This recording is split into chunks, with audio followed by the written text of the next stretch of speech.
السلام عليكم ورحمة الله وبركاته. الحمد لله وحده، والصلاة والسلام على من لا نبي بعده ولا نبوة بعده ولا رسول بعده ولا رسالة بعده، وأشهد أن لا إله إلا الله وحده لا شريك له،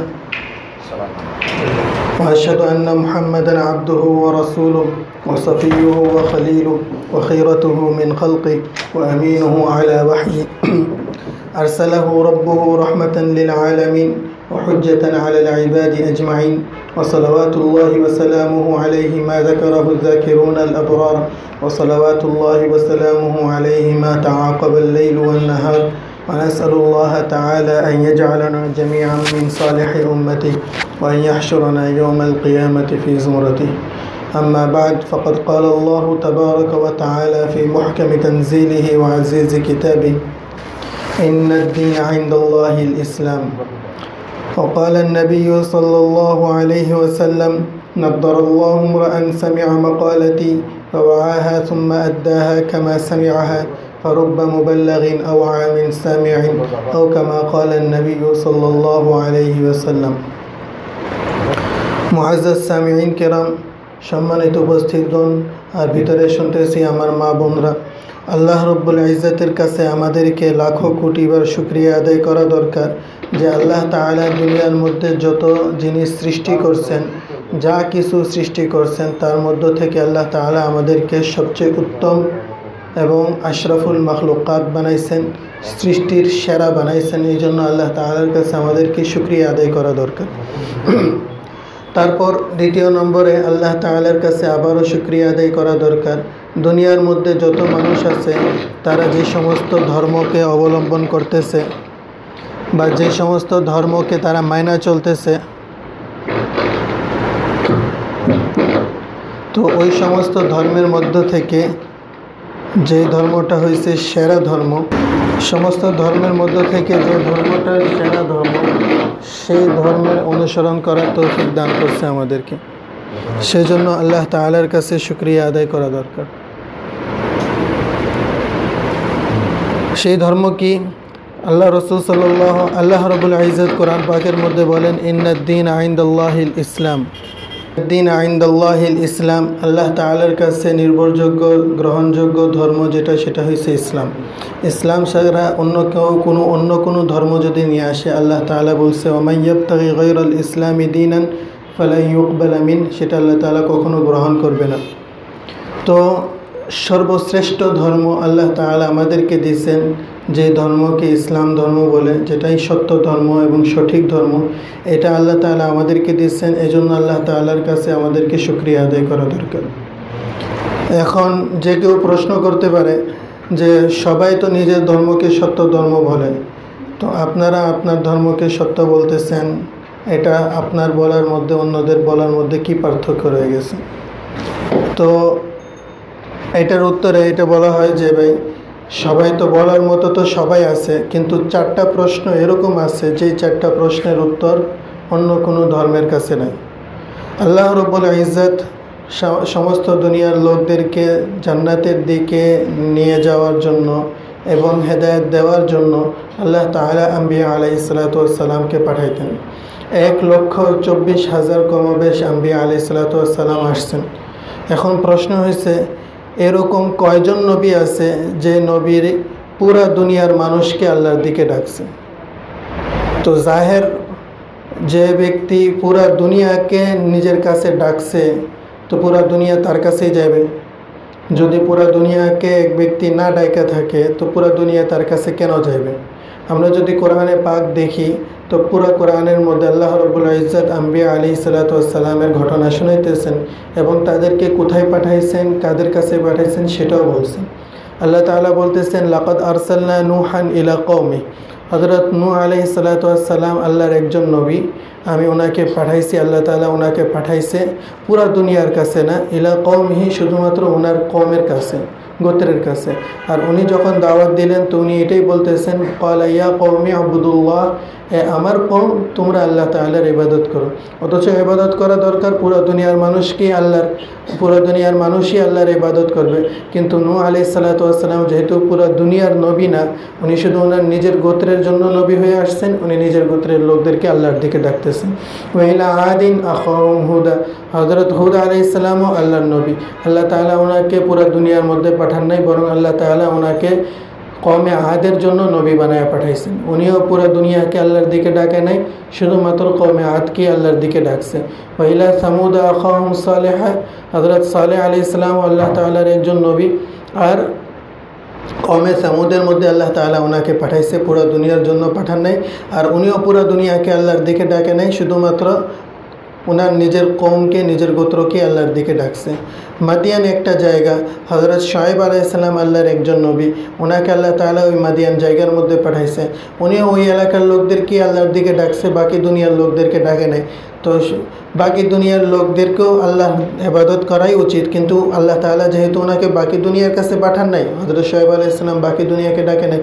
ওয়া ইলা মাদিয়ানা আখাহুম শুআয়বা ফাকালা ইয়া কওমি আবুদুল্লাহ মা লাকুম মিন ইলাহিন গায়রু। এরকম যত নবীরা আসছে সমস্ত নবীরা নিজের কওমকেই ডাক দিছে। হযরত ঈসা আলাইহিস সালাতু ওয়াস সালামের কাছে একজন মহিলা আসছে, যে মহিলা কেনাআন গোত্রের ছিল। সে আদম আলাইহিস সালাতু ওয়াস সালামের সন্তানদের মধ্যে তো ছিল, কিন্তু ইয়াকুব আলাইহিস সালাতু ওয়াস সালামের সন্তানের মধ্যে ছিল না, বনি ইসরাইলি ছিল না, অন্য আরব গোত্রের মধ্যে ছিল। ওই মহিলা আয়েশা হযরত ঈসা আলাইহিস সালাতু ওয়াস সালামকে বলতে লাগলো যে এরকম এই জমানার মধ্যে, বরং প্রত্যেক জমানার মধ্যে আমরা আমাদের লোকেরা যাদেরকে আমরা বড় মনে করি, পীর মনে করি, মৌলানা মনে করি, ইমাম, খতিব, বুজুর্গ, মুরব্বী, তাদের কাছে গিয়া বলি যে আমাদের জন্য একটু দোয়া করে দেন। তো হযরত ওই মহিলা আসছে ঈসা আলাইহিস সালাতু ওয়াস সালামের কাছে এসে বলতেছে, এ নবী আল্লাহ, আল্লাহ তাআলা আপনাকে আপনার নবী বানায় পাঠাইছে, আপনাকে মুজিজাত দিয়েছে, আর আপনি দাবি করছেন উবরিউল আকমাহ ওয়াল আবরাসা ওয়া উহয়িল মাউতা বিইذনিল্লাহ, আল্লাহর হুকুমের মধ্যে আমি কুষ্ঠ রোগীদেরকে শিফা দান করি, আমার হাতে আল্লাহ তাআলা তাদেরকে আরোগ্য দিয়েছে। আর যারা জন্মভাবে অন্ধ তাদেরকে আল্লাহ রাব্বুল ইজ্জত আমার জরিয়ে, আল্লাহ তাআলার হুকুমেই আমার জরিয়ে আল্লাহ তাআলা তাদেরকে শিফা দিয়েছে। মৃতদেরকে আমি জীবিত করতে পারি। ইন্নী আখলুকু লাকুম মিনাত তাইনি কাহাইআতিত তাইরি ফাআনফুখু ফিহি ফায়াকুনু তায়রাম বিইذনিল্লাহ, আমি মাটির দ্বারা মাটির মূর্তি বানাই, সেটার মধ্যে ফু দিলে ওই মাটির দ্বারা পাখি বানাই, পাখির মূর্তি বানাইলাম। সেই মাটির পাখিকে যদি আমি ফু দিই সেটা অরিজিনাল পাখি হয়ে উড়ে চলে যায়, ফায়াকুনু তায়রাম বিইذনিল্লাহ। তো আপনি এত কিছু করতে পারেন, আপনি আমার জন্য একটু দোয়া করে দেন, আল্লাহ তাআলা আমাকে সুস্থতা দান করুক।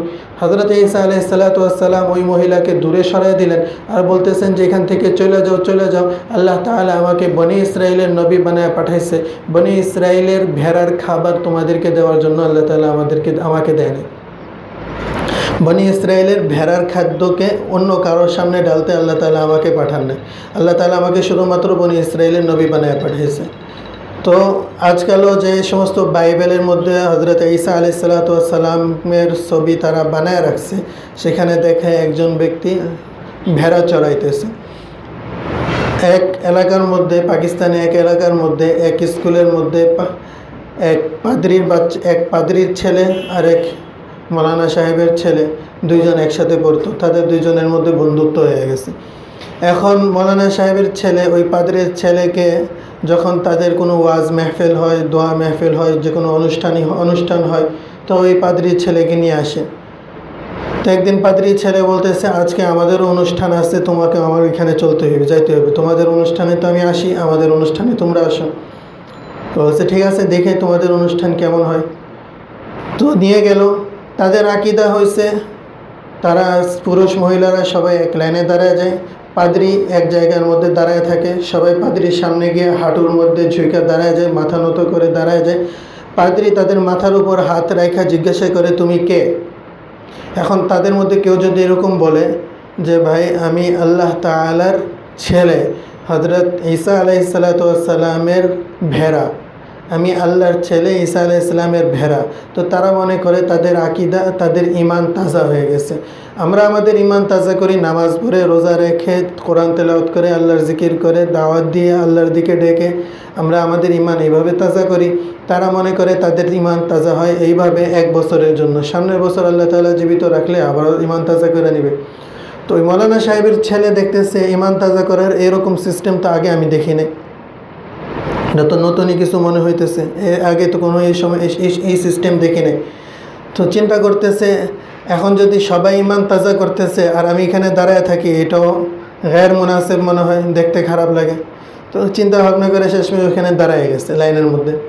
পাদ্রী সবাইকে জিজ্ঞাসা করতেছে, একজন একজন করে পার হইতেছে, শেষমেশ তারও নম্বর আসছে। এখন তার সবাই যখন পাদ্রীর সামনে যাইতো হাঁটুর উপরে দাঁড়াইতো, মাথা নত করে দাঁড়ায় থাকতো, সে হাঁটুর উপর না দাঁড়ায় পায়ে দাঁড়ায় মাথা উঁচু করে দাঁড়ায় রয়েছে। পাদ্রী চিন্তা করলে সে হয়তো কোনো নতুন ছেলে, এখানের আদব কায়দা হিসেবে সে কোনো কিছু জানে না, আদব কায়দা সে জানে না। পাদ্রী চিন্তা করলো চলো দাঁড়ায় দাঁড়ায় তাকে জিজ্ঞাসা করি। তার মাথার উপর হাত রেখে জিজ্ঞাসা করছে, তুমি কে? তো সে বলতেছে, আমি আল্লাহর নবী হযরত মুহাম্মদ সাল্লাল্লাহু আলাইহি ওয়াসাল্লামের দুম্বা। তো আল্লাহ তাআলা তো শুধু ভেড়া বানায় নাই, দুম্বাও তো আল্লাহ তাআলাই বানাইছে। তো আমি মুহাম্মদ সাল্লাল্লাহু আলাইহি সাল্লামের দুম্বা। তো তাদের আকীদা হয়েছে এরকমভাবে, ভেড়া বললে তারা নিজেদেরকে ভেড়া মনে করে। তো ঈসা আলাইহিস সালামও এই কথাই বলছে, আমি বনি ইসরাইলের ভেড়ার খাদ্যকে অন্যের সামনে দিতে আসিনি। ওই মহিলাকে, যেই মহিলা বনি ইসরাইলের না, সেই মহিলার জন্য দোয়া করতে পর্যন্ত উনি অস্বীকার করে দিচ্ছেন এবং তার জন্য দোয়াও করেন নাই ঈসা আলাইহিস সালাম। তো পুরা দুনিয়ার মানুষ ঈসা আলাইহিস সালামের কাছে কিভাবে যাবে? পুরা দুনিয়ার মানুষ তাকে কেমনে নবী মানবে? জাহের ওই ব্যক্তির কাছেই যাইবে যে ব্যক্তি পুরা দুনিয়ার মানুষকে এখানে ডাকছে। এখানে ডাকা হয়েছে বসুন্ধরার লোকদেরকে, বসুন্ধরার লোকেরা এখানে আসছে। আর যদি ডাকা হইতো পুরা ঢাকার মানুষকে ডাকা হয় নাই, তারা কেউ আসে নাই, বসুন্ধরার লোকদেরকে ডাকা হয়েছে, এখানে আসছে। এখন যাদেরকে ডাকা হয় নাই তারা এখানে কেমনে আসবে? ঠিক এরকমভাবে একমাত্র রসুল সাল্লাল্লাহু আলাইহি ওয়াসাল্লাম 1,24,000 আম্বিয়া আলাইহিস সালাতু ওয়াসসালামের মধ্যে একমাত্র রসুল সাল্লাল্লাহু আলাইহি ওয়াসাল্লামই নবী, যিনি বলছেন আল্লাহ রব্বুল আলামিন আমাকে রহমাতুল লিল আলামিন বানায় পাঠাইছেন। আল্লাহ রব্বুল আলামিন আমাকে রহমাতুল লিল আলামিন বানায় পাঠাইছেন। রসুল সাল্লাল্লাহু আলাইহি সাল্লামই এলান করছে, আর কেউ এলান করেননি। আর রসুল সাল্লাল্লাহু আলাইহি ওয়াসাল্লামকে আল্লাহ তাআলা বলছে, কুল ইয়া আইয়ুহান নাস ইন্নী রাসূলুল্লাহি ইলাইকুম জামিআ। আপনি ডাকেন পুরা দুনিয়ার মানুষকে আর বলেন, এ দুনিয়ার সমস্ত মানুষরা। ইয়া আইয়ুহান নাস, ইয়া কওমি বলে নাই, ইয়া আহলু কুরাইশ বলে নাই, ইয়া যেরকম বাকি নবীরা নিজের গোত্রকে ডাকতো, নিজের কওমকে ডাকতো, রাসূল সাল্লাল্লাহু আলাইহি ওয়াসাল্লাম পুরো নিজের কওমকে ডাকে না, বরং রাসূল সাল্লাল্লাহু আলাইহি ওয়াসাল্লাম বলতেছে ইয়া আইয়ুহান নাস ইন্নী রাসূলুল্লাহি ইলাইকুম জামিআন। তোমরা যত দুনিয়ার যত মানুষ আছো সবার জন্য আল্লাহ তাআলা আমাকে নবী বানায় পাঠাইছে। তো রাসূল সাল্লাল্লাহু আলাইহি ওয়াসাল্লাম যেহেতু পুরা দুনিয়ার জন্য নবী হয়ে আসছেন, তো পুরা দুনিয়ার লোক রাসূল সাল্লাল্লাহু আলাইহি ওয়াসাল্লামের কাছেই যাবে। দ্বিতীয় নম্বর প্রশ্ন, এখন কেউ যদি জিজ্ঞাসা করে, আগে যখন হযরত ঈসা আলাইহিস সালাম যখন নিজেকে নবী বলছেন, ওনাকে যখন কেউ জিজ্ঞাসা করতো আপনি নবী, আপনার নবী হওয়ার দলিল কি, তো উনি মুজিজা দেখায় দিতেন। ওনার কি মুজিজা ছিল? উনি একটু আগে যে বললাম, উবরিউল আকমাহা ওয়াল আবরাসা ওয়া উহয়িল মাউতা বিইذনিল্লাহ, মৃতকে জীবিত করে দেখাইছে, পাখি বানায় দেখায় দিয়েছে, ফু দিয়েছে, জীবিত পাখি হয়ে গেছে। মুসা আলাইহিস সালামকে কেউ যদি জিজ্ঞাসা করছে যে আপনি নবী, তো ওনাকে যখন জিজ্ঞাসা করা হইতো সেটা আপনার দলিল কি, ওনার হাতে লাঠি থাকতো, লাঠি ফালাই দিলে ওই লাঠি সাপ হয়ে যেত, এবং লাঠি দিয়ে সমুদ্রে মারছে, ফানফালাকা ফাকানা কুল্লু ফিরকিন কাত্তাউদিল আযীম, সমুদ্রের মধ্যে রাস্তা হয়ে গেছে, সমুদ্র ফেটে গেছে। আর পাথরের মধ্যে বাড়ি দিয়েছে, ফানফাজারাত মিন হুসনাতা আশরাতা আইনা, 12টা চশমা বের হয়ে গেছে। তো মুসা আলাইহিস সালামের মুজিজা, ওই সময় উনি মুসা আলাইহিস সালাম নবী ছিলেন, ওনার মুজিজা উনি দেখায় দিয়েছেন। কিন্তু তোমরা এখন বলতেছো রাসূল সাল্লাল্লাহু আলাইহি সাল্লাম তোমাদের নবী। এখন কেউ যদি জিজ্ঞাসা করে রাসূল সাল্লাল্লাহু আলাইহি সাল্লাম তোমাদের নবী, সেটার কি দলিল? সেটার কোনো মুজিজা আছে? তো রাসূল সাল্লাল্লাহু আলাইহি ওয়াসাল্লামের মুজিজা এই কোরআনে পাক। এই কোরআনে পাক আপনারা দেখায় দিতে পারেন, ধরায়ও দিতে পারেন। কোরআনে পাক রাসূল সাল্লাল্লাহু আলাইহি সাল্লামের মুজিজা। রাসূল সাল্লাল্লাহু আলাইহি ওয়াসাল্লামের। একটা আম ফাহাম আন্দাজের মধ্যে আপনারা জেনে নেন। আমি যদি জিজ্ঞাসা করি যে ভাই এই ফ্যান কে বানাইছে, আল্লাহ বানাইছে না মানুষ? মানুষ বানাইছে। আর সূর্য কে বানাইছে, আল্লাহ না মানুষ? আল্লাহ বানাইছে। আর চশমা কে বানাইছে, আল্লাহ নাকি মানুষ? মানুষ বানাইছে। আর আপনার টুপি কে বানাইছে, আল্লাহ নাকি মানুষ? মানুষ বানাইছে। আর আমাদের মাথা কে বানাইছে, আল্লাহ না মানুষ? আল্লাহ বানাইছে। আকাশ কে বানাইছে, আল্লাহ বানাইছে। আর চাঁদ কে বানাইছে, আল্লাহ বানাইছে। আর আমার এই জামা কে বানাইছে, মানুষ বানাইছে। এই লাইট কে বানাইছে, মানুষ বানাইছে। এখন কেউ যদি জিজ্ঞাসা করে যে এই লাইট মানুষ বানাইছে, সেটার আপনার কাছে কি দলিল আছে, কি প্রমাণ আছে, তা আপনারা কি বলবেন? আপনাদের কাছে একটাই দলিল যে ভাই এখন চলো কারখানায় নিয়ে যাই, আমরা মানুষ তো দুনিয়ায় আছে, শেষ হয়ে যায় না, আমরা মানুষ আছি এখানে, আমরা বানায় দেখায় দিই তোমাদেরকে। কেউ যদি জিজ্ঞাসা করে আকাশ আল্লাহ বানাইছে, মানুষ বানায় নাই, সেটার কি দলিল, তা আপনারা কি বলবেন? পুরা দুনিয়ার মানুষ মিলে এরকম একটা আকাশ বানাইতে অক্ষম, তারা পারবে না। এই একটাই উত্তর আছে। কেউ যদি জিজ্ঞাসা করে সূর্য আল্লাহ বানাইছে, সেটার কি দলিল, তো আপনারা এটাই বলবেন যে পুরা দুনিয়ার মানুষ মিলে একটা সূর্য এরকম বানায় দিতে অক্ষম, তারা কখনো পারবে না। তো রাসূল সাল্লাল্লাহু আলাইহি ওয়াসাল্লামের আল্লাহ তাআলা যে মুজিজা দিয়েছে সেটা হচ্ছে এই কোরআনে পাক। আল্লাহ তাআলা বলতেছে যেই রকম সূর্য আমি বানাইছি, পুরা দুনিয়ার মানুষ মিলে এরকম একটা সূর্য বানাইতে পারবে না, ঠিক এরকমভাবে কোরআন আমার কালাম পুরা দুনিয়ার মানুষ মিলে এরকম একটা কোরআন বানায় দেখাইতে পারবে না। এবং আল্লাহ তাআলা ওপেন চ্যালেঞ্জ দিছে, যদি তোমরা না মানো ফাতু বিসূরাতিন মিন মিসলি ওয়াইন কুনতুম ফি রাইবিন মিম্মা নাযালনা আলা আবদিনা ফাতু বিসূরাতিন মিন মিসলি, এরকম একটা সূরা নিয়ে আসো। ফাতু বিআশরি সুওয়ারিন মিসলিহা, 10টা সূরা বানায় দেখা দাও। আচ্ছা 10টা সূরা পারবা না, একটা সূরা বানাও। ফাতু বিসূরাতিন মিন মিসলি, এরকম একটা সূরা বানাও। ওয়াদউ শুহাদাআকুম মিন দুনিল্লাহ ইন কুনতুম সাদিকিন, যদি তোমরা সত্যবাদী হয়ে থাকো তো কোরআন শরীফের একটা সূরা বানায় দেখা দাও। কোরআন শরীফের মধ্যে একটা ছোট একটা সূরা আছে, সূরা কাউসার, ইন্না আতাইনাকাল কাউসার ওয়াসাল্লি লিরাব্বিকা ওয়ানহার ইন্না শানিআকা হুয়াল আবতার। এই একটা সূরাকে এক লাইনের মধ্যে লেখা যেতে পারে কি পারে না? হ্যাঁ ভাই, এক লাইনের মধ্যে লেখা যেতে পারে। এক লাইনের মধ্যে লেখা হয়েছে ইন্না আতাইনা, এখানে দেখেন এক লাইনের মধ্যে লেখা, ইন্না আতাইনাকাল কাউসার ফাসাল্লি লিরাব্বিকা ওয়ানহার ইন্না শানিআকা হুয়াল আবতার। এক লাইনের মধ্যে লেখা। আল্লাহ তাআলা চ্যালেঞ্জ করতেছে এরকম একটা লাইন লেখা দাও, তোমাদেরকে পুরো কোরআন শরীফ লেখা দিতে হবে না, একটা লাইন লেখা আমাকে দেখায় দাও যদি তোমরা না মানো। তো রাসূল সাল্লাল্লাহু আলাইহি ওয়াসাল্লামের মুজিজা আজকে দেখানো যেতে পারে, ধরাও যেতে পারে, দেখানো যেতে পারে, পড়া শোনাও যেতে পারে, কিন্তু অন্যান্য নবীদের মুজিজা আপনাদেরকে দেখাইতে তো পারবে না, শোনাইতে পারবে। আপনাদেরকে শুনাইতে পারবে, আপনারা ঘটনা পড়তে পারবেন, কিন্তু কেউ আপনাকে অন্য কোনো মুসা আলাইহিস সালাতু ওয়াস সালামের মুজিজা আপনাকে দেখাইতে পারবে না। পুরা দুনিয়ার মানুষ মিল্লা যদি সমুদ্রের মধ্যে লাঠি দিয়ে বাড়ি মারতে থাকে, লাঠি ভাঙা যেতে পারে কিন্তু সমুদ্রের মধ্যে রাস্তা হবে না। পাথরের মধ্যে বাড়ি মারতে থাকে সারা জীবন ধরে, তো লাঠি ভেঙে যাবে কিন্তু পাথর থেকে 12টা চশমা কি একটা চশমা বাইর হইবে না।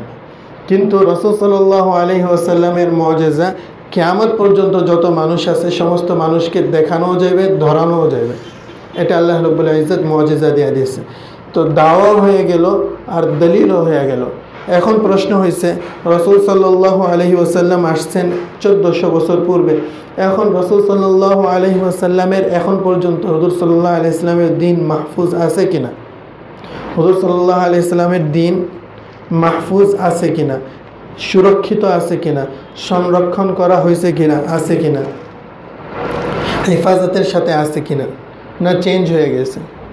পুরা দুনিয়ার যত ঈসাই আছে, খ্রিস্টানরা আছে, নাসারা আছে, তারা সবাই মিল্লা পুরা দুনিয়ার যত বই আছে লাইব্রেরি গাইটা বাইর করে দেখায় দিই। তারা যদি চেষ্টা করে যে হযরত মুসা আলাইহিস সালাতু ওয়াস সালাম যখন সেজদায় যাইতেন বা হযরত ঈসা আলাইহিস সালাতু ওয়াস সালাম যখন সিজদায় যাইতেন তখন উনি সিজদার মধ্যে কি তাসবিহ পড়তেন ওটা পুরো দুনিয়ার বাইবেল খুঁজে তারা বাইর করে দেখাইতে পারবে না। আর পুরা দুনিয়ার ঈসাইরা, পুরা দুনিয়ার ইহুদিরা আর জ্ঞান মুসলিমরা যদি মিলে খোঁজা শুরু করে মুসা আলাইহিস সালাতু ওয়াস সালাম যখন রুকুতে যাইতেন তখন উনি কি তাসবিহ পড়তেন ও পুরা দুনিয়ার ইহুদিরা মিলে এইটা বাইর করে দেখাইতে পারবে না উনি রুকুর মধ্যে কি তাসবিহ পড়তেন, সুবহান রাব্বিয়াল আযীম পড়তেন না অন্য কিছু পড়তেন, এটা প্রমাণ করে দেখাইতে পারবে না। কিন্তু আল্লাহ রাব্বুল ইজ্জত রাসূলুল্লাহ সাল্লাল্লাহু আলাইহি ওয়াসাল্লামের ইবাদত তো ইবাদত ছিল, হুজুর সাল্লাল্লাহু আলাইহি ওয়াসাল্লামের আদাব পর্যন্ত মাহফুজ করে রাখছে, ছোট ছোট জিনিস পর্যন্ত আল্লাহ তাআলা রাসূল সাল্লাল্লাহু আলাইহি ওয়াসাল্লামের মাহফুজ করে রাখছে যেটা ইবাদতের মধ্যে না। একবার হযরত উমামা বিনতে আবিল আস রাদিয়াল্লাহু তাআলা আনহা রাসূল সাল্লাল্লাহু আলাইহি ওয়াসাল্লামের নাতনি লাগে, বড় নাতনি। রাসূল সাল্লাল্লাহু আলাইহি ওয়াসাল্লামের আজকাল আমাদের এখানে একটা কমি রয়ে গেছে, যেটা হয়েছে আমরা রাসূল সাল্লাল্লাহু আলাইহি ওয়াসাল্লামের নাতি নাতনিদের নামই জানি না, বরং গণনাই জানি না যে নাতি নাতনি কয়জন আছে। রাসূল সাল্লাল্লাহু আলাইহি ওয়াসাল্লামের 4 মেয়ে ছিল। বড় মেয়ের নাম হযরত যায়নাব রাদিয়াল্লাহু তাআলা আনহা, দ্বিতীয় মেয়ের নাম হযরত রুকাইয়া রাদিয়াল্লাহু তাআলা আনহা, তৃতীয় মেয়ের নাম উম্মে কুলসুম রাদিয়াল্লাহু তাআলা আনহা, চতুর্থ মেয়ের নাম ফাতেমা রাদিয়াল্লাহু তাআলা আনহা। বড় মেয়েকে রাসূল সাল্লাল্লাহু আলাইহি ওয়াসাল্লাম বিয়ে দেন হযরত কাসেম আবুল আস বিন রবি আল উমাবি রাদিয়াল্লাহু তাআলা আনহুর সাথে, আবুল আস রাদিয়াল্লাহু তাআলা আনহুর সাথে। ওনার নাম ছিল হইছে কাসেম। তো আবুল আস রাদিয়াল্লাহু তাআলা আনহুর হযরত যায়নাব রাদিয়াল্লাহু তাআলা আনহা থেকে 3 জন সন্তান হয়, 2 ছেলে 1 মেয়ে, 2 ছেলে হয় 1 মেয়ে হয়। এই 2 ছেলে 1 মেয়ে 3 সন্তান রাসূল সাল্লাল্লাহু আলাইহি ওয়াসাল্লামের কি লাগলো, নাতি নাতনি লাগলো। রাসূল সাল্লাল্লাহু আলাইহি ওয়াসাল্লামের বড় নাতির নাম হযরত আলী বিন আবিল আস রাদিয়াল্লাহু তাআলা আনহু, হযরত আলী ইবনে আবিল আস রাদিয়াল্লাহু তাআলা আনহু। আর উনি হযরত যায়নাব রাদিয়াল্লাহু তাআলা আনহা রাসূল সাল্লাল্লাহু আলাইহি ওয়াসাল্লামের বড় মেয়ে যায়নাব রাদিয়াল্লাহু তাআলা আনহার বড় ছেলে হযরত আলী ইবনে আবিল আস রাদিয়াল্লাহু তাআলা আনহু।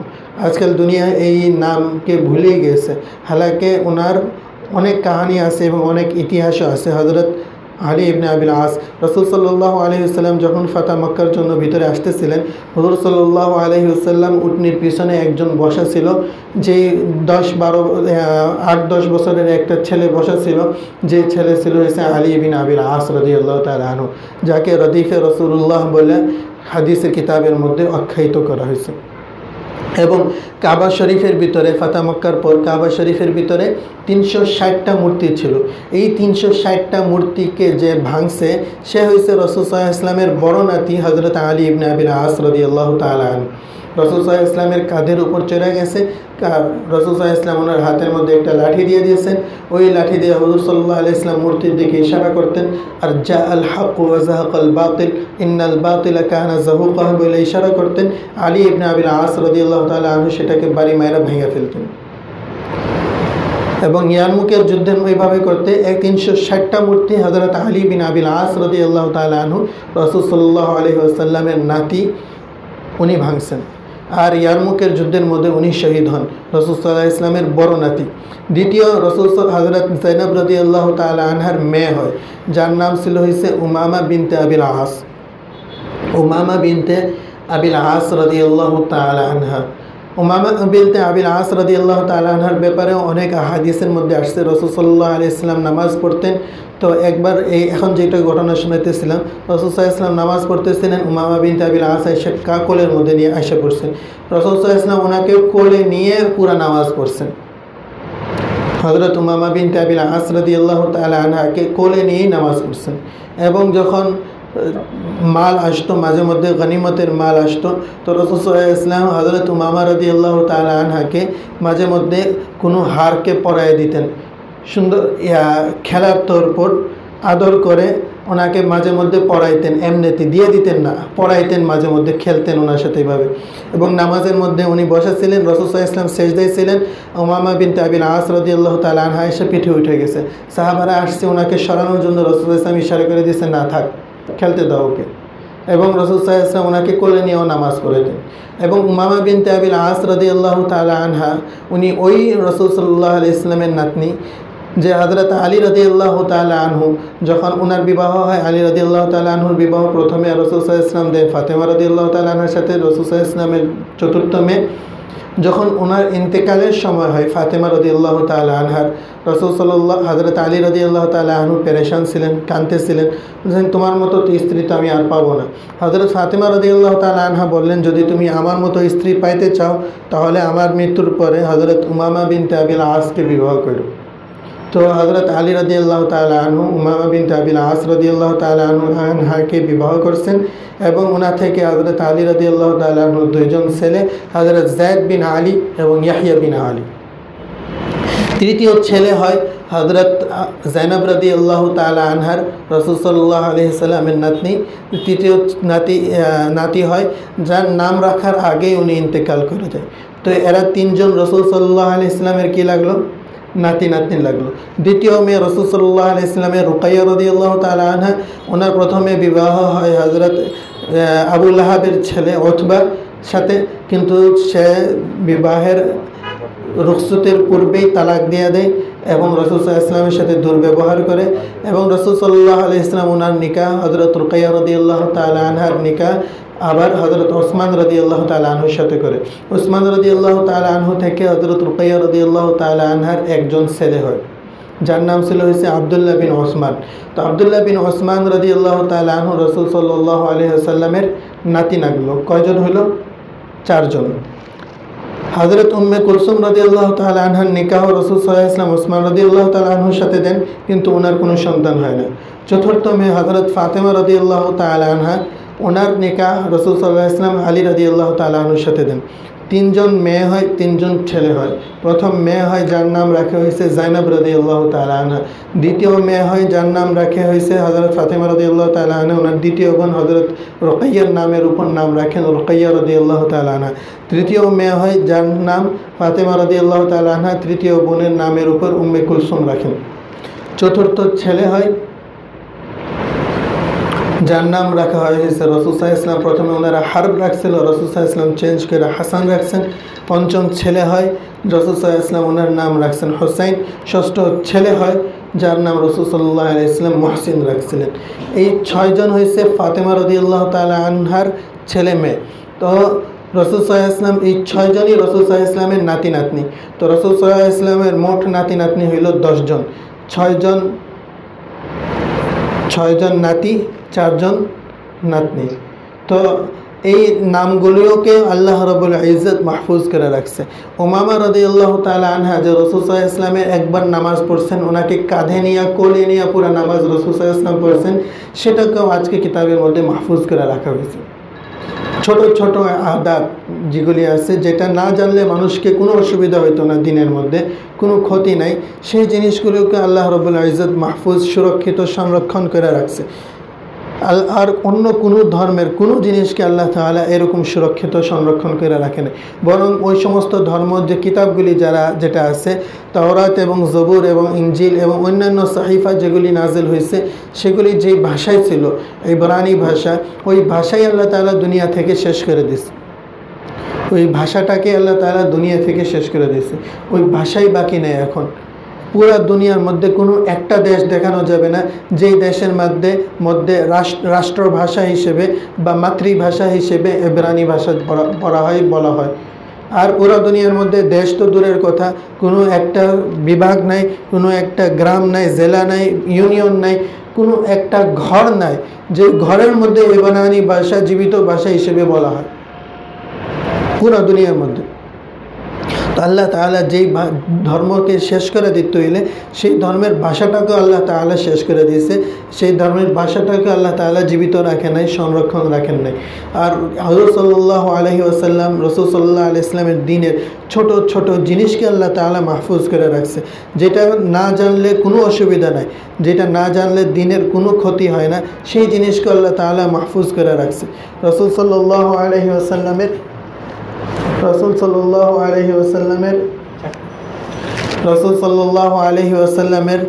আল্লাহ রাব্বুল ইজ্জত নসবনামা পর্যন্ত মাহফুজ করে রাখছেন। কোনো নবীর নসবনামা মাহফুজ নেই। হজরত মারিয়াম আলাইহিসসালাম থেকে নিয়ে হজরত দাউদ আলাইহিসসালাম পর্যন্ত নসবনামা এক কিতাবের মধ্যে লেখা হয়েছে 11 জন, আরেকটা বাইবেলের মধ্যে লেখা হয়েছে 22 জন। এতটুকু ডিফারেন্স এবং পার্থক্যের সাথে আছে। কিন্তু আল্লাহ রাব্বুল ইজ্জত রাসূল সাল্লাল্লাহু আলাইহি ওয়াসাল্লামের নসবনামাকেও মাহফুজ রাখছেন। যে রাসূল সাল্লাল্লাহু আলাইহি ওয়াসাল্লামের আব্বাকে রাসূল সাল্লাল্লাহু আলাইহি ওয়াসাল্লাম মুহাম্মদ বিন আব্দুল্লাহ ওনার পিতা, বিন আব্দুল মুত্তালিব ওনার পিতার নাম আব্দুল মুত্তালিব, বিন হাশিম বিন আব্দে মানাফ বিন কুসাই বিন কিলাব বিন মুররা বিন কাব বিন লুবাই বিন গালিব বিন ফাহর বিন মালিক বিন নজর বিন কিনানা বিন খুজাইমা বিন মুদরিকা বিন ইলিয়াস বিন মুদর বিন নজার বিন মাদ বিন আদনান বিন আওয়াদ বিন হুমাইসা বিন সালামান বিন আউজ বিন বাউজ বিন কমওয়াল বিন উবাই বিন ইওয়াম বিন নাশদ বিন হিজা বিন বলদাস বিন ইয়াদলাফ বিন তাবিখ বিন জাহিম বিন নাহিশ বিন মাখি বিন আইফি বিন আবকর বিন উবাইদ বিন আদুআ বিন হামদান বিন থাম্বর বিন ইয়াথরিবি বিন ইয়াহজান বিন ইয়ালহান বিন ইরাওয়া বিন আইজি বিন জিশান বিন আইসার বিন ইহাম বিন মুকসর বিন নাহিজ বিন জারিহ বিন সামি বিন মাজি বিন ইওয়াজ বিন আইরাম বিন কিদার বিন ইসমাইল বিন ইব্রাহিম আলাইহিসসালাম বিন আজর বিন নাহুর বিন সরুজ বিন রাউ বিন ফাইজ বিন আবির বিন আরফাকশাদ বিন সাম বিন নূহ বিন লামিক বিন মাতুশালিহ বিন ইদ্রিস বিন ইয়ারিদ বিন মালহালঈন বিন কিনান বিন আনুশ বিন শীস বিন আদম আলাইহিসসালাম। তো আল্লাহ রাব্বুল ইজ্জত রাসূল সাল্লাল্লাহু আলাইহি সাল্লামের নসবনামাও মাহফুজ রাখছেন এবং পুরা দিনকে আল্লাহ রাব্বুল ইজ্জত সংরক্ষণ করে রাখছেন। তো চতুর্থ প্রশ্ন হয়েছে, হযরত মুসা আলাইহিসসালাম আল্লাহ রাব্বুল ইজ্জতের সত্য নবী ছিল না? সত্য নবী ছিলেন। তো রাসূল কিন্তু আর ওনার যারা ইত্তেবা করতো, যারা অনুসারী ছিল, তারা সত্য ধর্মের উপর ছিল, সত্য ধর্মের উপরে ছিল। আর হজরত ঈসা আলাইহিসসালাম যখন আল্লাহ তাআলা নবী বানায় পাঠাইছেন, তো মুসা আলাইহিসসালামের অনুসারীদেরকে কাফের বলা হয়েছে। তো পরে যে নবী আসছে, ধর্ম নিয়ে আসছে, তো আগের ধর্মকে শেষ করে দিয়েছে এবং আগের ধর্মের অনুসারীদেরকে কাফের বলে দেওয়া হয়েছে। এখন প্রশ্ন হয়েছে 1,24,000 আম্বিয়া আলাইহিসসালামের মধ্যে কয়জন নবী এমন আছে যে নিজেকে খতমে নবী হওয়ার এলান করছে, যে আমি সর্বশেষ নবী? হযরত মুহাম্মদ মুস্তাফা সাল্লাল্লাহু আলাইহি ওয়াসাল্লামই একমাত্র নবী যিনি এটা এলান করছেন যে আনা খাতামুন নবিয়্যিন লা নাবিয়্যা বা'দি ওয়া আনতুম আখিরুল উমাম লা উম্মাতা বা'দাকুম। আমি সর্বশেষ নবী, আমার পরে কোনো নবী আসবে না, আর তোমরা সর্বশেষ উত্তম উম্মত, তোমাদের পরে আর কোনো উম্মতি আসবে না, তোমাদের পরে আর কোনো উম্মতি আসবে না। এখন যেরকম আগে যত আম্বিয়া আলাইহিসসালাম আসছেন, আল্লাহ তাআলা যেই জামানার জন্য পাঠাইছেন, যেই জায়গার জন্য পাঠাইছেন, আল্লাহ ওই নবীরা ওই পুরা জায়গার মধ্যে মেহনত করছেন। যত দিনের জন্য ওনারা নবী ছিলেন অতদিন পুরা জায়গার মধ্যে মেহনত করছেন। কিন্তু রাসূল সাল্লাল্লাহু আলাইহি ওয়াসাল্লামকে আল্লাহ তাআলা পাঠাইছেন হয়েছে পুরা দুনিয়ার জন্য, কোনো জিওগ্রাফি বর্ডার নেই। আল্লাহ তাআলা বলে দিয়েছে ওমা আরসালনাকা ইল্লা রাহমাতান লিল আলামিন, পুরা দুনিয়ার জন্য আল্লাহ তাআলা নবী বানায় পাঠাইছে। আর পুরা দুনিয়ার মধ্যে যত মানুষ আসবে কিয়ামত পর্যন্ত, সমস্ত মানুষের জন্য রাসূল সাল্লাল্লাহু আলাইহি ওয়াসাল্লাম নবী। কিয়ামত পর্যন্ত রাসূল সাল্লাল্লাহু আলাইহি ওয়াসাল্লামের জামানাও দিয়ে দিয়েছে ওমা আরসালনাকা ইল্লা কাফাতাল লিন-নাসি বাশীরাও ওয়া নাযীরা। এখন উচিত তো এরকম ছিল যেরকম বাকি নবীরা তাদের জন্য যতটুকু জায়গা আছে ততটুকু জায়গার মধ্যে, পুরা জায়গার মধ্যে পুরো নবীরা মেহনত করছে, উচিত ছিল রাসূল সাল্লাল্লাহু আলাইহি ওয়াসাল্লাম পুরা দুনিয়ায় যাইতেন। কিন্তু রাসূল সাল্লাল্লাহু আলাইহি ওয়াসাল্লাম পুরা দুনিয়ায় যান নাই, জাজিরা আরবের বাইরে রাসূল সাল্লাল্লাহু আলাইহি ওয়াসাল্লাম যান নাই। আর উচিত ছিল রাসূল সাল্লাল্লাহু আলাইহি ওয়াসাল্লাম কিয়ামত পর্যন্ত জীবিত থাকতেন। কিন্তু আল্লাহ রাব্বুল ইজ্জত নবুয়তের বয়স দিয়েছে 23 বছর মাত্র। 23 বছর রাসূল সাল্লাল্লাহু আলাইহি ওয়াসাল্লাম মেহনত করছেন। কিন্তু এখন কিয়ামত পর্যন্ত যত মানুষ আসবে আর পুরা দুনিয়ার মধ্যে যত মানুষ আছে, এই পুরা দুনিয়ার মধ্যে কে নিয়ে যাবে কিয়ামত পর্যন্ত দিনকে, কে প্রচার প্রসার করবে, হুজুর সাল্লাল্লাহু আলাইহি ওয়াসাল্লামের নবুয়তওয়ালা কাজ কে করবে? আল্লাহ রাব্বুল ইজ্জত এই কাজের দায়িত্ব আমাকে এবং আপনার জিম্মেদারি দিয়ে দিয়েছে। যে ব্যক্তি কালেমা পড়ছে লা ইলাহা ইল্লাল্লাহু মুহাম্মাদুর রাসূলুল্লাহ, তার দায়িত্ব যে সে রাসূল সাল্লাল্লাহু আলাইহি ওয়াসাল্লামের দিনকে পুরা দুনিয়ার মধ্যে পৌঁছাবে। আল্লাহ তাআলা হুজুর সাল্লাল্লাহু আলাইহি ওয়াসাল্লাম বলে দিয়েছে বাল্লিগু আন্নি ওয়ালাউ আয়া, আমার কাছ থেকে পৌঁছাও, যদিও একটা আয়াত পারো, একটা আয়াত শিখছো, সেই একটা আয়াতই আমার কাছ থেকে উম্মতের কাছে পৌঁছায় দাও। আর রাসূল সাল্লাল্লাহু আলাইহি ওয়াসাল্লাম আল্লাহ তাআলা রাসূল সাল্লাল্লাহু আলাইহি ওয়াসাল্লামকে দিয়ে বলে দিয়েছেন কুল হাযিহি সাবিলি আদউ ইলাল্লাহ, আপনি বলে দেন এটা আমার রাস্তা, আদউ ইলাল্লাহ, লোকদেরকে আল্লাহর দিকে ডাকি, আলা বাসিরাতিন, হিকমতের সঙ্গে এবং বসিরতের সাথে, আনা ওয়ামান ইত্তাবানি, এটা আমারও কাজ এবং যে ব্যক্তি আমার ইত্তেবা করবে তারও এটা কাজ। যে ব্যক্তি আমার ইত্তেবা করবে তারও এটা কাজ, আনা ওয়ামান ইত্তাবানি। তো সেটার জন্য না পুরুষ মহিলাকে আলাদা করছে আল্লাহ রাব্বুল ইজ্জত, না ছোট বড়কে আলাদা করছে, না গরিব ধনীকে আলাদা করছে। আল্লাহ তাআলা উম্মতকে মুতলাকানভাবে ইতলাকের তৌর পর প্রত্যেকটা উম্মতির জিম্মায় আল্লাহ তাআলা এই কাজ দিয়ে দিছে। এবং সাহাবায়ে কেরাম রিদওয়ানুল্লাহি তাআলা আলাইহিম আজমাইনরা এই কাজকে করতে, পুরো রাসূল সাল্লাল্লাহু আলাইহি ওয়াসাল্লামের দিনকে পুরো দুনিয়ায় পৌঁছানোর জন্য ওনারা জান তোর মেহনত করছেন এবং ওনাদের জীবন দিয়ে দিয়েছেন সাহাবা রিদওয়ানুল্লাহি তাআলা আলাইহিম আজমাইনরা। যে রকম কোরবানি সাহাবারা করছেন এবং এরকম কোরবানি এই দুনিয়ার মধ্যে কেউ এরকম নাজির সেটার উদাহরণ দেখাইতে পারবে না যে সাহাবারা কীরকম কোরবানি করছেন। রাসূল সাল্লাল্লাহু আলাইহি ওয়াসাল্লাম যাদেরকে যখন যেদিকে পাঠিয়ে দিচ্ছেন তারা সেদিকে চলে গেছেন এবং পুরো দুনিয়ার মধ্যে সাহাবাদের কবর এখনও বিস্তারিত আছে। পুরো দুনিয়ার মধ্যে সাহাবাদের কবর পাওয়া যায় যে তারা ওই জায়গার মধ্যে রাসূল সাল্লাল্লাহু আলাইহি ওয়াসাল্লামের দিনকে নিয়ে গেছেন। হযরত মুআবিয়া রাদিয়াল্লাহু তাআলা আনহুর একটা ঘটনা উল্লেখ করি যে মুআবিয়া রাদিয়াল্লাহু তাআলা আনহু উসমান রাদিয়াল্লাহু তাআলা আনহুর জমানার মধ্যে আফ্রিকার জঙ্গলকে 6 মাস পর্যন্ত খালি করে দিয়েছে এবং 1750টা উনি বেহরি জাহাজ, সামুদ্রিক জাহাজ বানাইছেন এবং বানানোর পরে উনি বলছেন ইউরোপ কান্ট্রির মধ্যে ওই জায়গার মধ্যে দিনকে প্রচার প্রসার করতে হবে। তারপর 700 সাহাবী যারা সবাই হাফেজে কোরআন ছিলেন, কোরআনের হাফেজ ছিলেন 700 সাহাবী।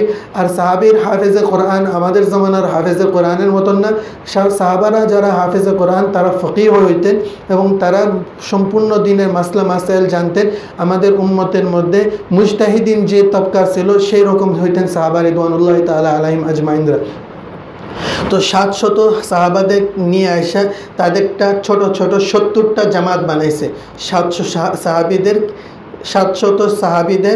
70টা জামাত বানাইছে। 750 জন সাহাবী আসছিলেন, তাদের 70টা জামাত বানাইছেন, যেটাকে 10 জন 11 জন করে 70টা জামাত বানাইছে এবং 70টা নৌকা তাদেরকে দিয়ে দিয়েছে যে তোমরা পুরো এলাকার মধ্যে দুনিয়ার মধ্যে যেখানে যে জাজিরা পাও, যেখানে যে এলাকা পাও, সেখানে তোমাদের তশকিল শুধু 4 মাস 1 বছরের জন্য না, তোমাদের তশকিল পুরো জীবনের জন্য। সেখানে গিয়ে তোমরা মেহনত করো, ওই সমস্ত লোকদেরকে দিনের দাওয়াত দাও এবং মেহনত করো, তাদেরকে আল্লাহর দিকে ডাকাও এবং তাদেরকে মুসলমান বানাও। এক এলাকার লোকেরা যখন সম্পূর্ণ মুসলমান হয়ে যাইতেন এবং তাদের মধ্যে একজন সাহাবীকে রেখে দিতেন যে এখন তোমরা এখানে শিখাও, বাকি সাহাবী অন্য এলাকার মধ্যে চলে যাইতেন যে দিন শেখানোর জন্য, দিনের দাওয়াত দেওয়ার জন্য। এইরকমভাবে হযরত মুআবিয়া রাদিয়াল্লাহু তাআলা আনহু যখন একটা জামাত নিয়ে গেছিলেন, সেই জামাতের মধ্যে একজন ছিলেন হয়েছে হযরত উবাদা বিন সামিত রাদিয়াল্লাহু তাআলা আনহু। ওনার স্ত্রী হযরত উম্মে হারাম বিনতে মিলহান রাদিয়াল্লাহু তাআলা আনহাকেও রাসূল সাল্লাল্লাহু আলাইহি ওয়াসাল্লামের সাহাবিয়া ছিলেন হযরত উম্মে হারাম বিনতে মিলহান রাদিয়াল্লাহু তাআলা আনহা। উনি রাসূল সাল্লাল্লাহু আলাইহি ওয়াসাল্লামের রুমের মধ্যে ছিলেন, ছোট বয়সের মধ্যে হযরত রাসূল সাল্লাল্লাহু আলাইহি ওয়াসাল্লামের ঘরে ছিলেন। আর রাসূল সাল্লাল্লাহু আলাইহি ওয়াসাল্লাম ঘুম থেকে উঠছেন আর হুজুর সাল্লাল্লাহু আলাইহি ওয়াসাল্লাম মুচকি হাসি দিচ্ছেন। হুজুর সাল্লাল্লাহু আলাইহি ওয়াসাল্লামকে জিজ্ঞাসা করা হলো, ইয়া রাসূলুল্লাহ, আপনি কেন মুচকি হাসি দিতেছেন? উম্মে হিন্দ বিনতে আবি হালা রাদিয়াল্লাহু তাআলা আনহার রুমের মধ্যে ছিলেন গালিবান। তো জিজ্ঞাসা করলেন যে কেন হাসতেছেন? হুজুর সাল্লাল্লাহু আলাইহি ওয়াসাল্লাম বললেন যে আমার উম্মতের কিছু লোক আল্লাহর রাস্তায় বের হইবে দিনের এলায় কালিমাতুল্লাহর জন্য, দিনকে প্রতিষ্ঠা করার জন্য আল্লাহর রাস্তায় বের হইবে। সমুদ্রের উপরে তারা সফর করবে আর সমুদ্রের নৌকার মধ্যে এমনভাবে বসে থাকবে যেরকম রাজা বাদশারা সিংহাসনের মধ্যে বসে আছে। আর তারা সবাই জান্নাতি, সবাইকে আল্লাহ রাব্বুল ইজ্জত জান্নাতের সুসংবাদ দিয়েছে। হযরত উম্মে হারাম বিনতে মিলহান রাদিয়াল্লাহু তাআলা আনহা একজন মহিলা সাহাবিয়া, আর উনি রাসূল সাল্লাল্লাহু আলাইহি ওয়াসাল্লামের কাছ থেকে দোয়া করাইতেছেন, ইয়া রাসূলুল্লাহ, আপনি আমার জন্য দোয়া করেন যে আমিও যেন তার সেই জামাতের মধ্যে যাইতে পারি, এটার জন্য আমাকে দোয়া করেন, আমার জন্য দোয়া করেন। রাসূল সাল্লাল্লাহু আলাইহি ওয়াসাল্লাম দোয়া করছেন এবং উম্মে হারাম বিনতে মিলহান রাদিয়াল্লাহু তাআলা আনহা আল্লাহর রাস্তায় বের হয়েছেন এবং মেহনত করছেন এবং ফেরত আসার সময় উনি গাদা থেকে পড়ে গেছেন এবং ওনার ঘাড় ভেঙে উনি ওইখানেই ইন্তেকাল করেন। আর ওই জায়গায় ওনাকে কবর দেওয়া হয়। আর ওই জায়গার নাম ওই সময় থেকে নাম হয়ে গেছে কবরু সাহাবিয়া, একজন মহিলা সাহাবীর কবর। আর বর্তমানেও আরবরা ওই জায়গাকে কবরুস বলে ডাকে, যেটা কবরু সাহাবিয়া থেকে সংক্ষিপ্ত হয়ে আসছে, কবরুস। আর ইংলিশে সেটাকে সাইপ্রাস বলা হয়। তো সাহাবা রিদওয়ানুল্লাহি তাআলা আলাইহিম আজমাইন যেরকম পুরুষরা দিনের জন্য মেহনত করছেন, ঘর বাড়ি ছাড়ছেন এবং আল্লাহর রাস্তায় বের হয়েছেন, লোকদেরকে আল্লাহর দিকে ডাকছেন, সাহাবাদের কবর যেরকম পুরো দুনিয়ার মধ্যে আছে, ঠিক এরকমভাবে সাহাবিয়ারাও আল্লাহর তাআলার জন্য দিনের জন্য মেহনত করছেন, আল্লাহর রাস্তায় বের হয়েছেন এবং ফিকির করছেন, চিন্তা ভাবনা করছেন। আবু বকর সিদ্দিক রাদিয়াল্লাহু তাআলা আনহু আর খাদিজা রাদিয়াল্লাহু তাআলা আনহা একদিনের মধ্যেই মুসলমান হয়েছেন। প্রথম দিনেই হযরত আবু বকর সিদ্দিক রাদিয়াল্লাহু তাআলা আনহু মুসলমান হয়েছেন। আর কিন্তু হযরত আবু বকর সিদ্দিক রাদিয়াল্লাহু তাআলা আনহার উপর আল্লাহ তাআলার পক্ষ থেকে সালাম আসে যখন ওনার ইসলামের মধ্যে 22 বছর পার হয়ে গেছে। 22 বছর মেহনত করার পর হযরত আবু বকর সিদ্দিক রাদিয়াল্লাহু তাআলা আনহুর কাছে আল্লাহ তাআলার পক্ষ থেকে সালাম আসে। আর এই সালাম, এই সফর হযরত খাদিজা রাদিয়াল্লাহু তাআলা আনহা একজন মহিলা হইয়া ওই সফর 22 বছর যেই সফরটা পার করতে হযরত আবু বকর সিদ্দিক রাদিয়াল্লাহু তাআলা আনহুর 22 বছর লাগছে, হযরত খাদিজা রাদিয়াল্লাহু তাআলা আনহা ওই সফর 10 বছরের মধ্যে তয় করছেন। 10 বছরের মধ্যে ওই পরিমাণ মেহনত করছেন। আল্লাহ রাব্বুল ইজ্জত মহিলাদেরকে ওই রকম ক্যাপাসিটি দিয়েছেন যেটার মধ্যে দিনকে ওনারা বেশি হেফাজত করতে পারেন এবং দিনের বেশি মেহনত করতে পারেন।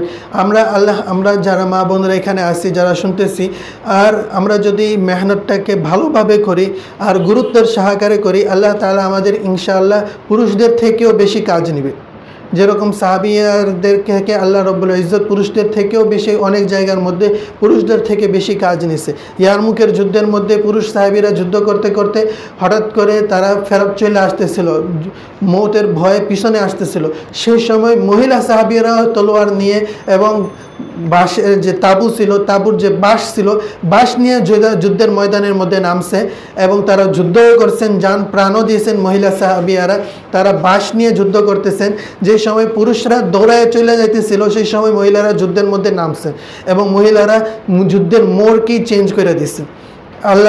আল্লাহ তাআলার দিনের জন্য মহিলাদের এরকম কোরবানি আল্লাহ রাব্বুল ইজ্জত দেখায় দিয়েছেন এবং আল্লাহ তাআলা মহিলাদের থেকে বেশি কাজ নিতে পারেন সেটাও আল্লাহ রাব্বুল ইজ্জত দেখায় দিয়েছেন। অনেক সাহাবারা রাসূল সাল্লাল্লাহু আলাইহি ওয়াসাল্লামের ইন্তেকালের পর মুরতাদ হয়ে গেছেন, এটা শুনছেন, কিন্তু কোনো সাহাবিয়ারা রাসূল সাল্লাল্লাহু আলাইহি ওয়াসাল্লামের ইন্তেকালের পর মুরতাদ হয়েছেন এইরকম কোনো রিওয়ায়াত পাওয়া যায় না। আল্লাহ রাব্বুল ইজ্জত তাদেরকে ঈমান যখন দিয়ে দেয় তো ঈমানকে রাসেখও করে দেয়। তো এই জন্য আমরা আমাদের যত সালাহিয়াত আছে, আমাদের যত ক্ষমতা আছে, সেটাকে আমরা দিনের পিছনে ব্যয় করি, দিনের মেহনতের পিছনে ব্যয় করি। আমরা কিভাবে বেশি দিনদার হইতে পারি এবং লোকদেরকে আল্লাহর দিকে কিভাবে দাওয়াত দিতে পারি, সবাই দিনদার কিভাবে হইতে পারে, সেই জন্য আমার সময়, আমার জ্ঞান, আমার জান প্রাণ সব কিছু আমি এটার জন্য লাগাই দিই যে আল্লাহর দিনকে কিভাবে পুরা দুনিয়ার মধ্যে প্রতিষ্ঠা করতে পারে। সেটার জন্য কয়েকটা কাজের দিকে বিশেষভাবে গুরুত্ব করা দরকার। এক নম্বর হয়েছে, যখন নামাজকে আমরা আউয়াল ওয়াক্তের মধ্যে পড়ি, যখন নামাজের টাইম হয়ে যায় সেই নামাজের টাইমের মধ্যে আমরা আউয়াল ওয়াক্তের মধ্যে নামাজ পড়ি। হাদিসের রাসূল ওলামা ইকরামরা লেখছেন যে মহিলারা যদি আউয়াল ওয়াক্তের মধ্যে বাসার মধ্যে নামাজ পড়ে, আল্লাহ তাআলা তাদেরকে পুরুষরা জামাতের সাথে প্রথম কাতারের মধ্যে নামাজ পড়লে যে সওয়াব, সেই সওয়াব দান করে। আর দ্বিতীয় নম্বর হয়েছে দুইটা টাইম মুকারর করে, যে দুইটা টাইমের মধ্যে প্রতিদিন কোরআন তেলাওয়াত করব। তৃতীয় নম্বর দুইটা টাইম মুকারর করি, যে দুইটা টাইমের মধ্যে প্রতিদিন আমরা আল্লাহ তাআলার জিকির করব। চতুর্থ নম্বর, আমরা প্রত্যেক দিন বাসার মধ্যে একটা সময় নির্ধারণ করি, 10 মিনিট, 15 মিনিট, 20 মিনিট, আধা ঘন্টা, 1 ঘন্টা, যেটার মধ্যে আমরা অবশ্যই তালিম করব। আর যে ঘরের মধ্যে তালিম হয় আল্লাহর রহমত এবং বরকত সেই ঘরের মধ্যে নাজিল হয়। এবং রাসূল সাল্লাল্লাহু আলাইহি ওয়াসাল্লাম তালিমের ব্যাপারে রাসূল সাল্লাল্লাহু আলাইহি ওয়াসাল্লামের থেকে অনেক আহাদিস আসছে যেটার মধ্যে তালিমের অনেক ফাজাইল এবং গুরুত্ব বয়ান করা হয়েছে। আচ্ছা, যে 5 নম্বর, এবং প্রত্যেক সপ্তাহের মধ্যে আমাদের মহল্লার মধ্যে যেখানে মাস্তুরাতের তালিমের পয়েন্ট আছে সেই জায়গার মধ্যে আমাদের মহিলাদেরকেও পৌঁছায় দিই। আমরা আমাদের আশেপাশে যে বান্ধবীরা আছে বা আমাদের যারা শূন্যওয়ালা আছে তাদেরকে জানাই, তাদেরকে আমরা বলি যে এই জায়গায় তালিম হয়, সেখানে গুরুত্বের সাথে, ইহতিমামের সাথে আমরা সেই জায়গায় পৌঁছি আর পুরুষদেরকে বলি সেখানে পৌঁছায় দেওয়ার জন্য। আর 5 নম্বর, আমাদের মাহরামের সাথে আমরা আল্লাহ তাআলা রাস্তার মধ্যে বের হই এবং যখন সময় হয় সেভাবে আমরা বের হই। ঠিক আছে না ইনশাআল্লাহ? আল্লাহ রাব্বুল ইজ্জত আমাদেরকে আমল করার তৌফিক দান করুক। এখন দোয়া হয়ে যাক, দোয়ার পরে আপনারা তশকিল করে নিন। اللهم لك الحمد كما أنت أهله، وصل وسلم وبارك على سيدنا محمد صلى الله عليه وسلم كما أنت أهله، وافعل بنا ما أنت أهله إنك أهل التقوى وأهل المغفرة. اللهم أرنا الحق حقا وارزقنا اتباعه، وأرنا الباطل باطلا وارزقنا اجتنابه. اللهم اهدنا واهد بنا وجعلنا سببا لمن اهتدى. وصلى الله تعالى على خير خلقه محمد وآله وأصحابه أجمعين برحمتك يا أرحم الراحمين.